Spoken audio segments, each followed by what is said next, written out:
see how the colon operator works, let's start with a simple example. X equals 1 colon 3 colon 7. I hit return and I get 147. X is a vector.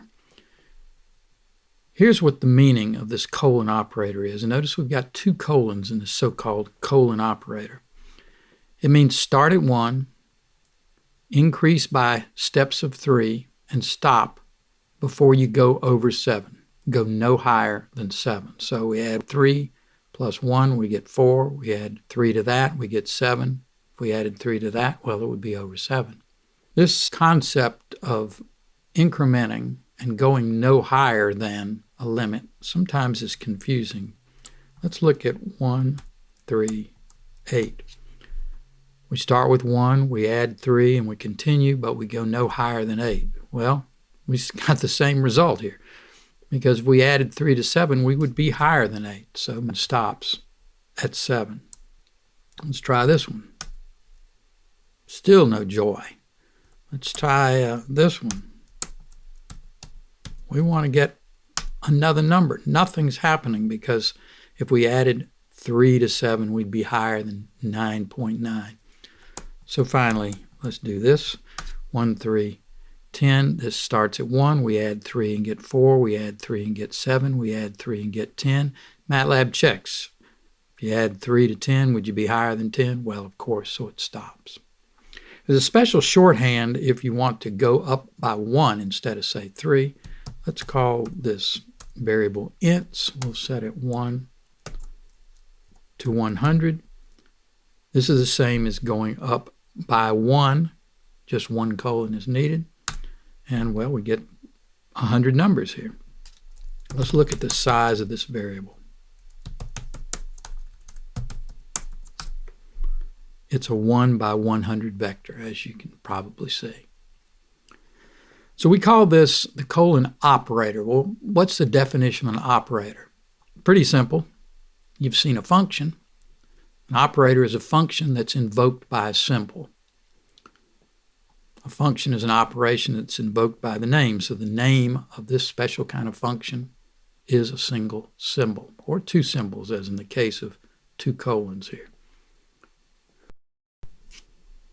Plus and minus are probably the most familiar examples. Let's look at 1 plus 2. Of course, we get 3. There's another function that does the same thing in MATLAB, plus 1, 2. The first one is an operator. The second one is a function. They're both called plus. One's a word, one's a symbol. There's a colon function that does the same thing.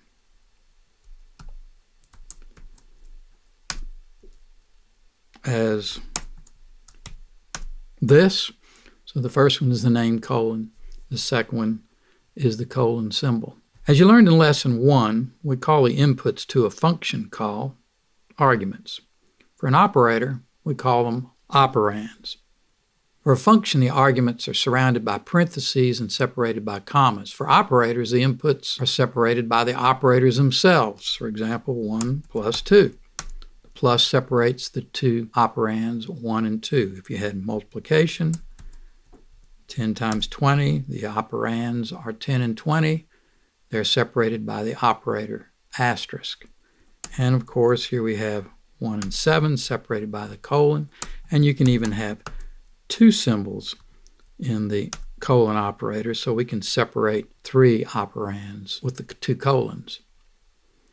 The colon operator is very useful for generating huge vectors of equally spaced numbers. Suppose we wanted all the odd numbers smaller than 1,000, starting with 1. We might set z equal to 1 colon 2 colon 1,000. Before I hit return, fill the screen, notice that we're going to start at 1, then we're going to add 2, that'll give us 3. Then we add 2 to that, that'll give us 5, 1, 3, 5, 7, and so on, all the way up to, but as you know, since 1,000 is not reachable as an odd number, it doesn't quite include 1,000. So we go to 999. If we added 2 to 999, we get 1,001, which would be greater than 1,000, and MATLAB won't do that. Let's look at the size of z. It's 1 by 500. There are 500 odd numbers from 1 to 999. Suppose we wanted the even numbers that are smaller than or equal to 500. Let's call those evens, and we'll set them to 2, 500. We start with 2. We keep adding 2 till we get to 500. 2, 4, 6, 8. And there are those numbers. What's the size of that vector? Well, it's 1 by 250. You can have decreasing sequences too. Let's start with 7, go down by 3, and end up at 1. 7, 4, 1. So we start with 7. We subtract 3, that gives us 4. We subtract 3 again, that gives us 1. If we subtracted 3 again, we would be less than 1. So the rule now is, instead of go no higher, it's go no lower. So we go no lower than 1. Let's look at one we'll call down by 10. It's equal to 100 colon minus 10 colon minus 100. So here we start at 100. We decrease by 10. We add minus 10, in other words, until we get to, and don't go below, minus 100. And there's the numbers. Size of this